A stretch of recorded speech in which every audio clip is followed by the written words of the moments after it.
La porte du monstre.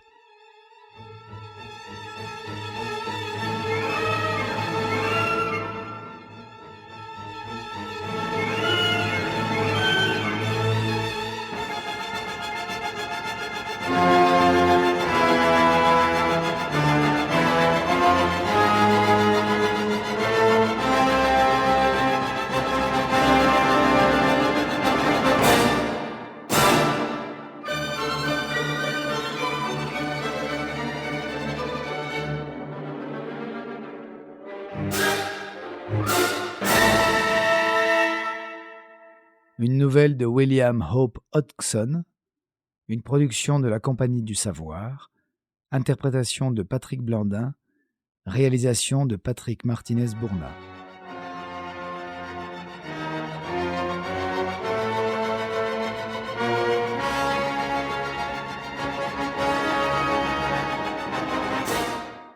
En réponse au billet accoutumé de Carnacki nous invitant à dîner et à écouter une histoire, je me rendis de bonne heure à Chainwalk, où je trouvai, arrivés avant moi, les 3 autres amis qui étaient toujours de ces charmantes petites soirées, Arkwright, Jessop et Taylor.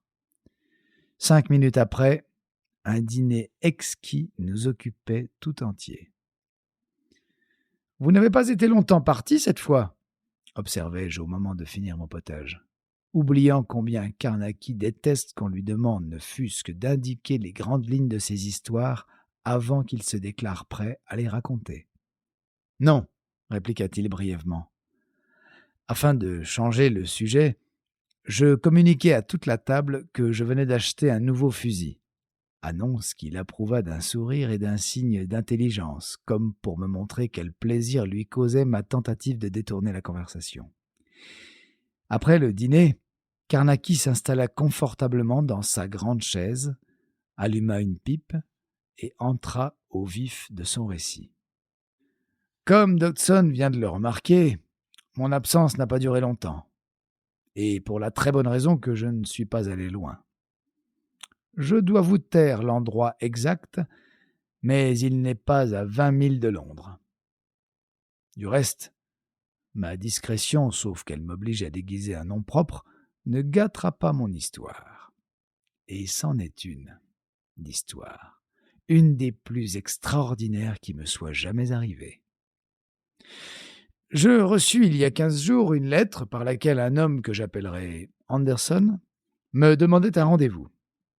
Je fixai une heure, et quand nous nous rencontrâmes, il me pria d'examiner et, si possible, de tirer au clair un cas invétéré et bien authentique de ce qu'il qualifia de maison hantée. Il me donna les détails les plus minutieux, et finalement, le problème semblant présenter un intérêt unique, je décidai de m'en occuper.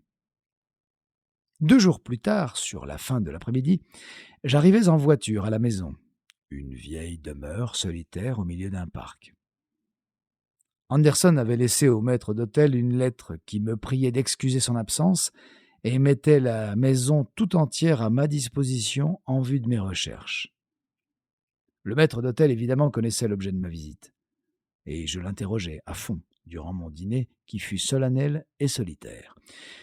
C'est un vieux serviteur privilégié et qui possède jusque dans ses moindres détails l'histoire de la chambre grise. J'appris de lui 2 particularités supplémentaires qu'Anderson m'avait bien mentionnées, mais d'une manière toute fortuite.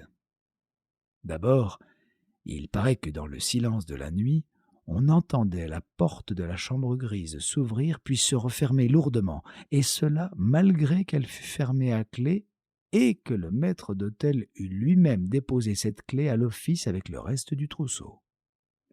De plus, tous les matins, on trouvait la literie arrachée du lit et jetée en monceau dans un coin. Mais le fracas de la porte préoccupait surtout le maître d'hôtel. Bien des fois, ne pouvant dormir, il l'avait écoutée en grelottant d'épouvante, car il arrivait qu'elle retombât maintes fois, coup sur coup, avec le même vacarme, bang, bang, bang, rendant le sommeil impossible. Je savais déjà, par Anderson, que la chambre avait une histoire s'étendant sur 1 siècle et demi.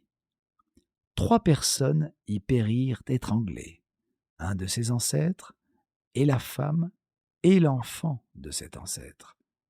Ceci est véridique, et je m'étais donné beaucoup de mal pour le contrôler. De sorte que c'est avec le sentiment d'avoir à étudier un cas impressionnant qu'après le dîner, j'allais jeter un coup d'œil dans la chambre grise. Peters, le maître d'hôtel, se montra fort effrayé de cette visite et m'assura de la manière la plus sérieuse qu'il se trouvait au service des Anderson depuis 20 ans, et que jamais, pendant tout ce temps-là, personne n'était entré dans cette chambre après le crépuscule.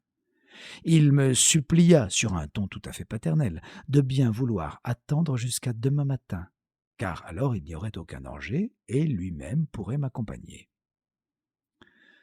Naturellement, je le priai de calmer son inquiétude. Je lui expliquai que je me bornerais à inspecter rapidement les lieux et peut-être à poser quelques scellés. Il n'avait rien à craindre, j'étais accoutumé à ces sortes de choses. Mais quand il entendit ces derniers mots, il secoua la tête. « Il n'y a pas beaucoup de revenants comme le nôtre, monsieur, » m'assura-t-il avec une sorte de mélancolique orgueil. « Et par le ciel, vous allez voir qu'il avait raison. » Je pris 2 chandelles et Peters suivit, portant son trousseau de clés. Il ouvrit la porte, mais ne voulut à aucun prix entrer avec moi. Sa frayeur était évidente et il me supplia encore de remettre mon examen au temps où il ferait jour. Je me moquai de lui et lui conseillai de monter la garde à la porte, prêt à bondir sur l'être quel qu'il fût qui sortirait. « Il ne sort jamais, monsieur !» me dit-il de sa voix solennelle, surannée et un rien comique. À vrai dire, il trouva moyen de me donner l'impression qu'un frisson de terreur me gagnait moi-même, ce qui assurément ne lui eût pas déplu. Je le laissai là et examinai la chambre. C'était un vaste appartement, bien meublé en grand style, avec un lit monumental dont la tête touchait au mur du fond. Il y avait 2 bougies sur le manteau de la cheminée et 2 sur chacune des 3 tables qui garnissaient la pièce. Je les allumai toutes, et l'aspect de la chambre devint un peu moins sinistre. Toutefois, elle était très propre et, à tout point de vue, en bon état. Après une soigneuse inspection d'ensemble, je fixai de longs rubans bébés au travers des fenêtres, le long des murailles, sur les tableaux, devant l'âtre et les encoignures. Pendant tout le temps que je consacrai à ce travail, le maître d'hôtel demeura exactement au seuil, et je ne pus le décider à entrer.